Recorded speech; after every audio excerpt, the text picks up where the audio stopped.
सहनाववतु सहनौ भुनक्तु सह वीर्यं करवावहै तेजस्विनावधीतमस्तु मा विद्विषावहै। ओम शांति शांति शांति। वैदिक जीवन पद्धति की इस कक्षा में आप सबका हार्दिक स्वागत है, अभिनंदन है। यज्ञ का जो व्याख्यान हमने पढ़ा, समझा, जाना, विगत कई कक्षाओं में से जब हम देव यज्ञ की चर्चा कर रहे थे तो उसमें बहुत ऐसे प्रसंग आए कि जिनमें बिल्कुल ये बात स्पष्टता से कही गई है कि अग्निहोत्र बहुत आवश्यक है हम सबके लिए। इस संसार में लोक कल्याण के लिए यज्ञ भावना तो चाहिए ही चाहिए, परंतु जो पदार्थ ज्ञान के साथ पदार्थ का जब हम अग्नि में प्रवेश कराते हैं तो उससे वातावरण में बहुत ही सकारात्मक और जो विषाक्त चीजें हैं वो नष्ट हो जाती हैं। उसके लिए भी हम भाव से जब उस परम पिता को समर्पित करते हुए यज्ञ करते हैं तो विशेष बात कही है। तो आरंभ करते हैं ईश्वर स्तुति प्रार्थना उपासना। और उन मंत्रों में जो ईश्वर की स्तुति है, प्रार्थना है, उपासना है, इन तीनों प्रकार के मंत्रों का समावेश इसमें है। ये मंत्र हमारे लिए बहुत कल्याणकारी हैं। आज मैं प्रथम मंत्र का परिचय देते हुए थोड़ी सी चर्चा आपके बीच में करूंगा। महर्षि देव दयानंद जी को यह मंत्र बहुत प्रिय था और यह मंत्र ऋग्वेद में भी आया है, यजुर्वेद में भी आया है, तैत्रीय ब्राह्मण में भी आया है, आरण्यक में भी आया है। इसलिए यह जो मंत्र है इसका एक एक शब्द यदि हमारे स्वभाव में उतर जाए तो हमारा जीवन धन्य हो जाएगा। चर्चा आगे करेंगे, अभी इसको लिख लीजिए। विश्वानी देव।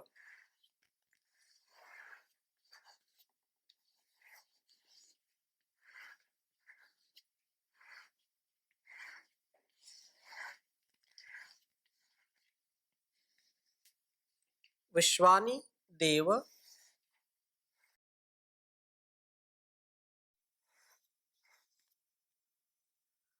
सवितर दुरितानि।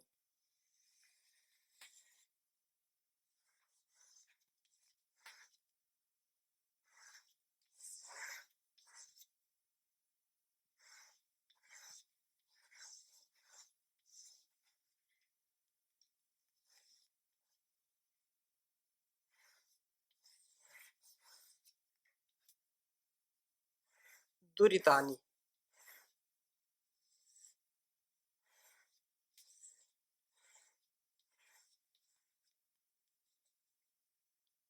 परासुव।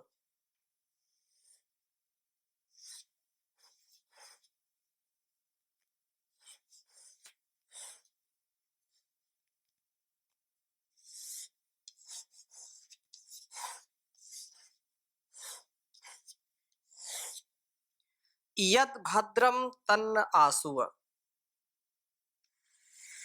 बहुत ही सुंदर यह मंत्र है। यद भद्रम,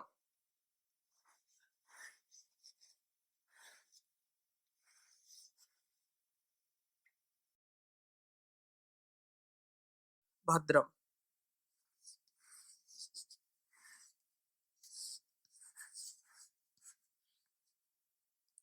तन्न आसुव।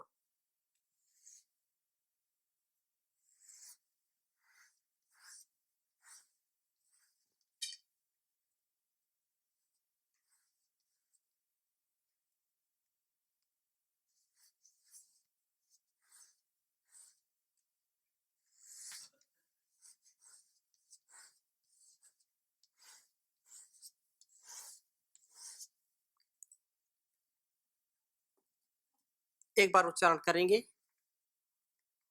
ओम विश्वानि देव सवितर दुरितानि परासुव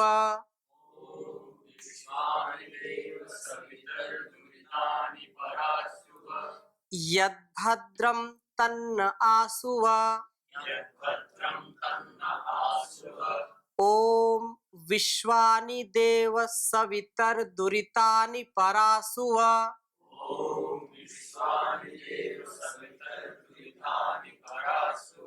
यद्भद्रं तन्न आसुव।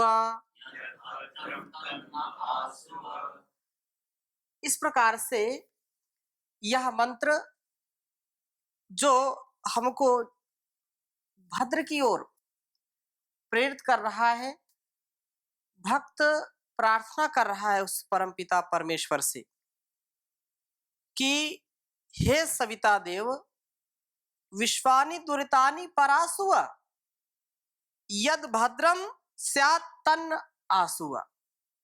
विशद चर्चा करेंगे। दुनिया में सभी चाहते हैं कि हमको सब अच्छाई अच्छाई मिले, बुराई कोई चाहता नहीं है। वो अपने लिए भी कल्याणकारी चाहता है और दूसरों के लिए भी कल्याणकारी गुणकर्म स्वभाव चाहता है, जो थोड़ा सा भी विवेक, थोड़ा सा भी वैराग्य और थोड़ा सा आध्यात्मिक जीवन जानता है, उसको थोड़ा सा जीने का प्रयास करता है। बहुत ही सुंदर प्रार्थना है, बहुत हृदय की गहराइयों से भाव विभोर होकर के स्वामी जी जब इस मंत्र को बोलते थे, उनके जीवन चरित्र में पढ़ने को मिलता है। इस मंत्र को विशेष बोलते थे महर्षि दयानंद जी, जब भी व्याख्यान करते थे इसको पहले बोलते थे।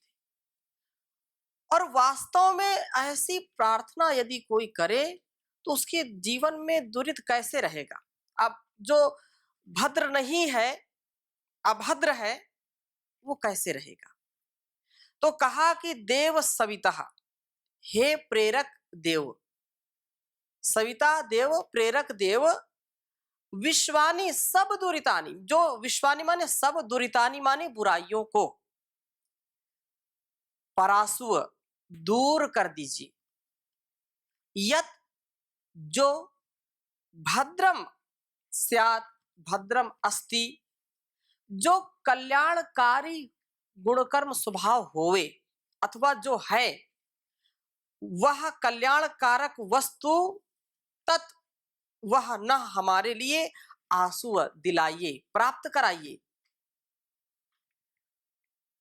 यह प्रियतम मंत्र महर्षि दयानंद जी अपने भाष्य में लिखते हुए प्रत्येक अध्याय के आरंभ में महर्षि ने इस मंत्र में ईश्वर से सहायता के लिए प्रार्थना की है। जैसा मैंने पहले निवेदन किया कि तीनों चीज है, इसका आगे मैं और व्याख्यान करूंगा। स्तुति भी है, प्रार्थना भी और उपासना भी है। इसलिए यहां बार बार ये प्रार्थना की है कि प्रत्येक जो है हमारे जीवन में और इस जगत में जो हमारे लिए अकल्याणकारी चीजें हैं, अकल्याणकारी विचार वाले लोग हैं, अकल्याणकारी आहार है, अकल्याणकारी जो परिस्थितियां हैं, जो भी सवितर दुरितानी, सबके सब, वो मैं पूरा पूरा जान नहीं सकता कि वास्तव में ये मेरे लिए सही है कि गलत है। हो सकता है कि मैं जिसको अच्छा समझता हूं वो बाद में मेरे लिए हानिकारक हो, अकल्याणकारी हो। तो हे परम पिता परमेश्वर, ये आपके ऊपर मैं छोड़ता हूं, आप मेरे जीवन को कल्याणकारी बना दीजिए। निश्चित रूप से मनुष्य इस मंत्र के से जो है बिना संकोच के प्रार्थना कर सकता है और सबको करनी भी चाहिए।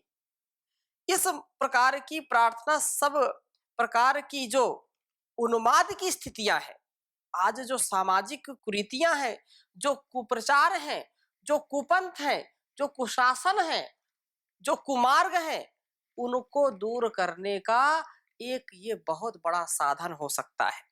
चाहे परिवार में हमारे लिए अकल्याणकारी कर्म होते हो, या परिवार से हम परेशान हो, परिवार हमसे परेशान हो, उन सब के लिए। समाज में भी यदि गलत विचार वाले लोग, गलत करने वाले लोग, अन्याय, अधर्म, अनाचार, दुराचार, व्यभिचार करने वाले लोग यदि बढ़ेंगे तो निश्चित रूप से समाज खंडित होगा, विखंडित हो जाएगा और उसको जोड़ने में बहुत कठिनाई आएगी। लेकिन यदि इस मंत्र के साथ हम प्रार्थना करेंगे तो वो हमसे सदा दूर रहेंगे और हम भी उनसे दूर रहेंगे। इसका तात्पर्य उल्टा नहीं ले लेना कि क्या हम केवल मंत्र बोलने से ही बच जाएंगे, नहीं, उसके लिए पुरुषार्थ करना पड़ेगा। ईश्वर सहायता करेगा, ईश्वर आपको आत्मबल देगा, ईश्वर आपको उत्साह देगा, लेकिन करना तो आपको पड़ेगा, अर्थात हम सबको करना पड़ेगा। इसलिए इस मंत्र को और थोड़ा सा ध्यान देते हैं। सभी दुरित से बचना चाहते हैं और भद्र को प्राप्त करना चाहते हैं। इस मंत्र में 3 विशेष शब्द हैं जिनके अर्थ बहुत ही विचारणीय है। एक जो सविता, दूसरा दुरित और तीसरा भद्र। तो प्रार्थना जैसे अर्चना, प्रार्थना का तात्पर्य अर्चना करना।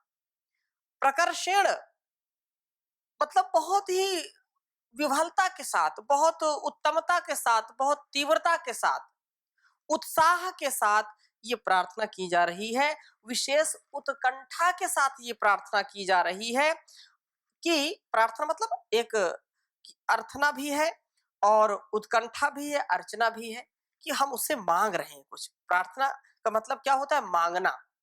प्रार्थना तात्पर्य ये है मांगना।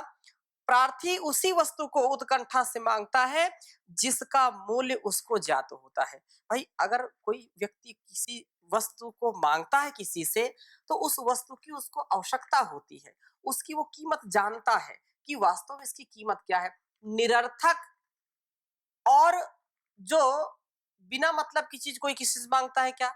नहीं मांगता। मांगने वाला भी बहुत प्रकार से सोचता है कि इसको मांगू कि ना मांगू, और अब मांग ही रहे हैं तो अच्छी चीज मांगे। लोक में भी कोई व्यक्ति जो सर्वसुलभ हो कोई नहीं मांगता, क्योंकि वो सब जगह मिलता है। लेकिन जब किसी से कोई व्यक्ति कोई वस्तु, कोई पदार्थ या किसी भी प्रकार का कोई भी सामान मांगता है तो उसको उसकी कीमत पता होती है। इसलिए यहाँ पर प्रार्थना पूर्वक उस परमात्मा से एक उत्कंठा पूर्वक मांगने की जो बात है कि वह हमको इन सारे गुण कर्म स्वभाव से भर दे जो मेरे लिए कल्याणकारी है। भूखा भिखारी रोटी मांगता है, मतलब भूखा रोटी चाहता है, नंगा वस्त्र चाहता है, धनहीन धन चाहता है, बलहीन बल चाहता है, विद्याहीन विद्या चाहता है। जो जैसी जिसकी आवश्यकता होती है उसको वो चीज मांगनी ही पड़ती है। अच्छा, इस लोक में क्या हम किसी को कुछ दे सकते हैं क्या? यदि देंगे भी तो वो किसी के द्वारा दिया हुआ है। यदि धन भी देते हैं किसी को तो धन क्या हम जब जन्म लिए थे लेकर के आए थे क्या साथ में? यदि भोजन किसी को दे रहे हैं तो भोजन क्या लेके आए थे क्या? इस संसार में उस परमात्मा का सब कुछ है और उसमें ही है, परमात्मा का सब कुछ है, सब में परमात्मा है। हमारा कुछ भी सामर्थ्य नहीं किसी को कुछ देने का, और यहाँ लोक का भी हम किसी से कुछ ले नहीं सकते। अब कोई ये बोले व्यक्ति कि मैं तो दे रहा हूं, मैं वाणी से बोल रहा हूं, तो क्या ये मेरी वाणी है? मैं जो शब्द बोल रहा हूं क्या ये मेरे शब्द हैं? जो शब्द है, जो शरीर है, जो मन और विचार है, वो मेरे नहीं। हाँ, हम अपना बना लेते हैं कि ये तो मेरा विचार है। हाँ, उससे अनुभव करते करते कुछ चीजें हमारे जीवन में घटित होती हैं, लेकिन उनके मूल में किसकी शक्ति होती है? परमपिता परमेश्वर। और जो कुछ भी फिर हमारे ऋषियों ने, मुनियों ने जो कुछ भी विचारा है, हमारे बड़े बुजुर्गों ने जो बताया है, हमारे माता पिता ने जो बताया है, उसी को तो हम बता रहे हैं। कोई अलग सा ज्ञान है क्या? और उन सबके मूल में आप जाएंगे तो वो परम पिता परमेश्वर वेद की वाणी है। इसलिए कोई यदि अहंकार करे कि मैं तो सब कुछ जानता हूं, मैं सब कुछ बताने वाला हूं, मैंने ये बताया, मैंने ये कहा, तो ये उसका केवल अहंकार होगा। हम बड़ों से सीखते हैं और वैसा ही फिर धीरे धीरे अपने जीवन में उतारने का प्रयास करते हैं।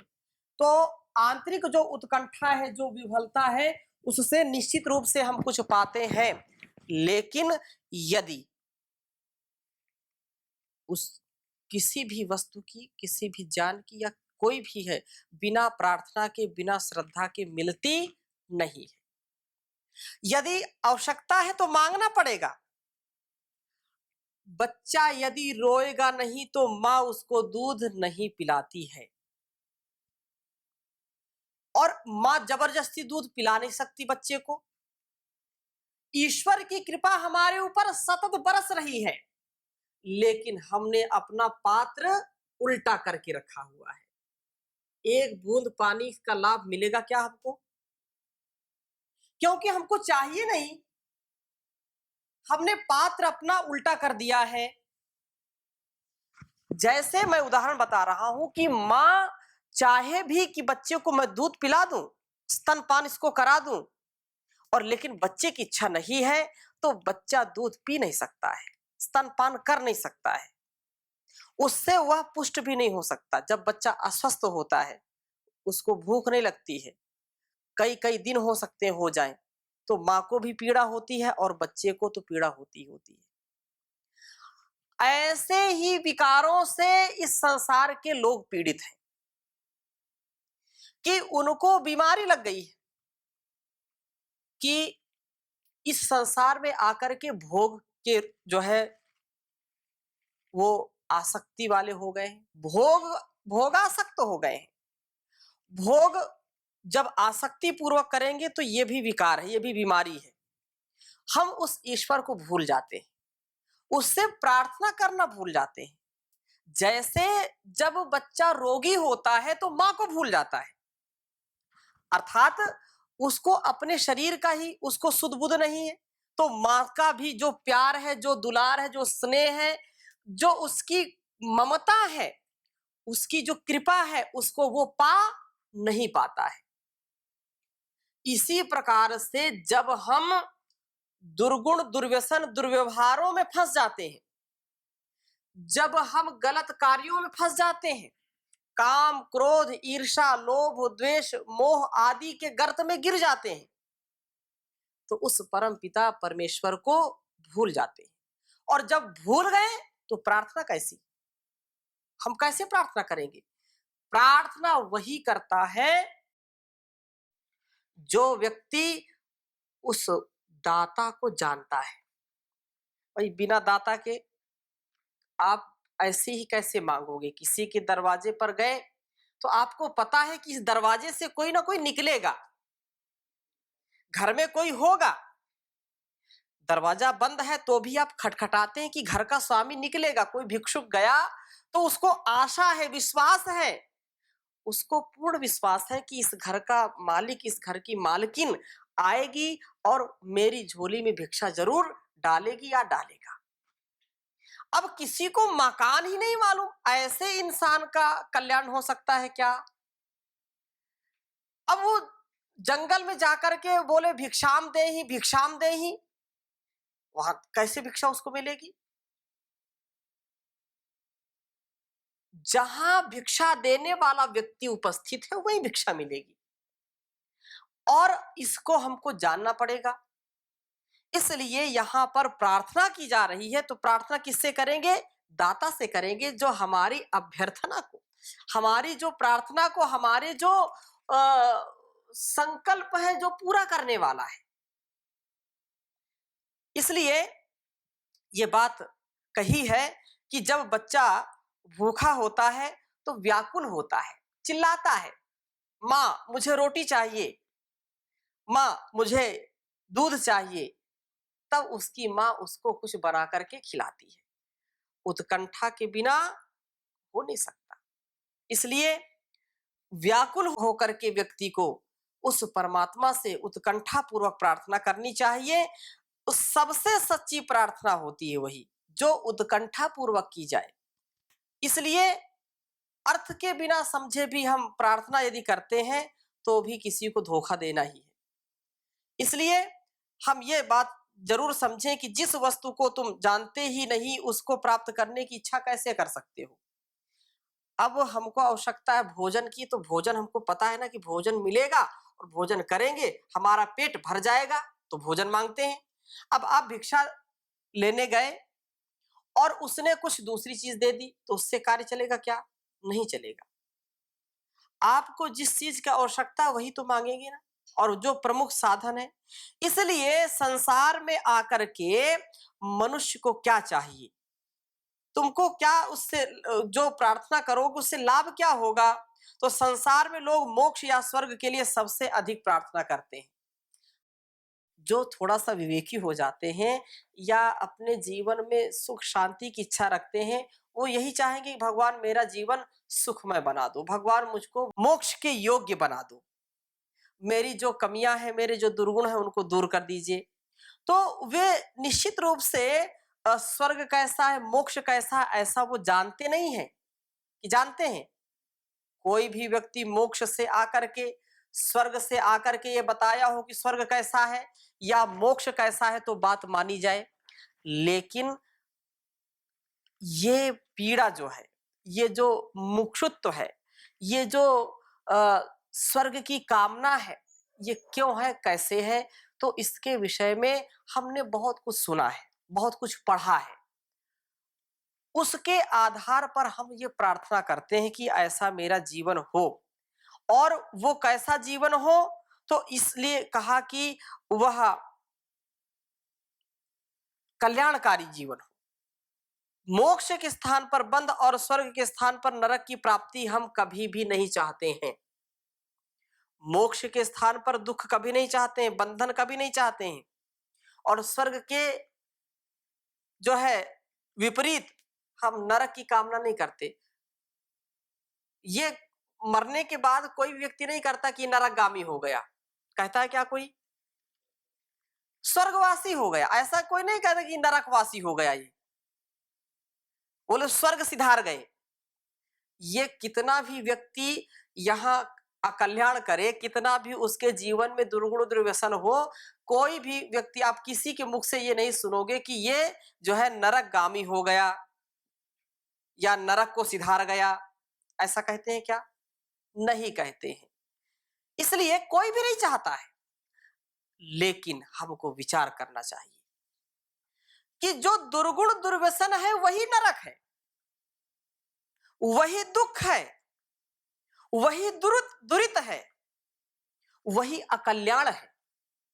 हमारे अंदर का जो विकार है, किसी वस्तु के प्रति, किसी व्यक्ति के प्रति, किसी स्थान के प्रति जो हमारी आकांक्षा है, अविवेकपूर्ण जो इच्छाएं हैं, और जिनके कारण हमारे अंदर बहुत सारे विकार उत्पन्न हो जाते हैं। क्रोध भी आ जाता है, लोभ भी आ जाता है, ईर्ष्या भी आ जाती है, दूसरों के प्रति बहुत ज्यादा खिन्नता भी आ जाती है, हम झल्ला जाते हैं। तो ये क्या है? ये नरक के लक्षण है।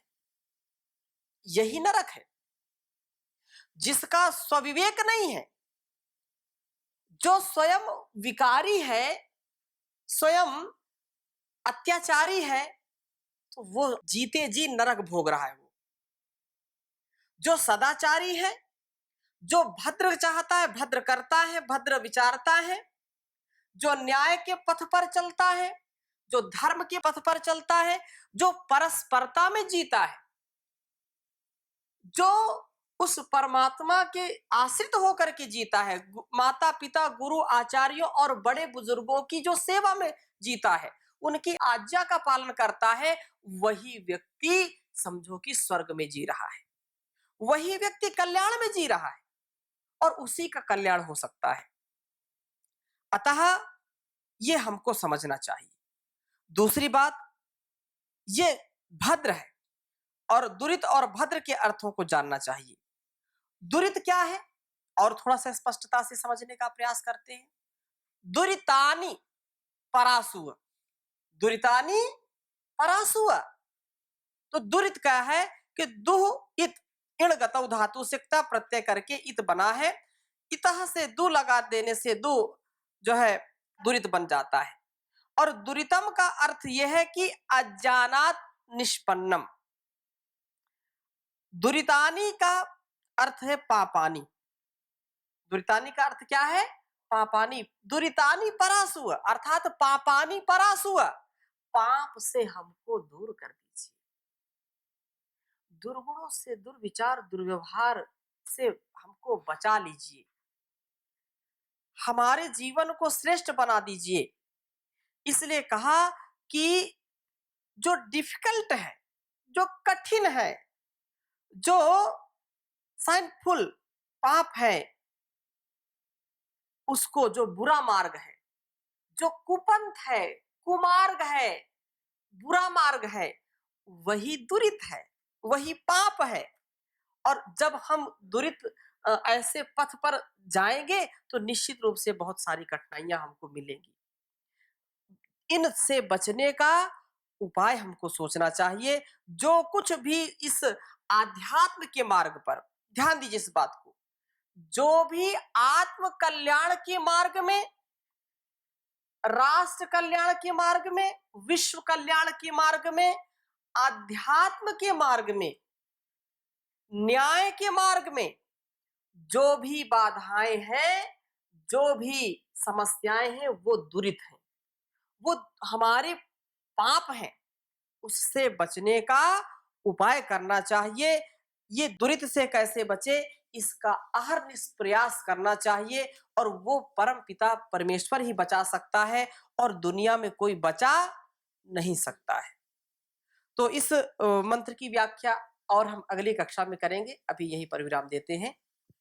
ओम शांति शांति शांति।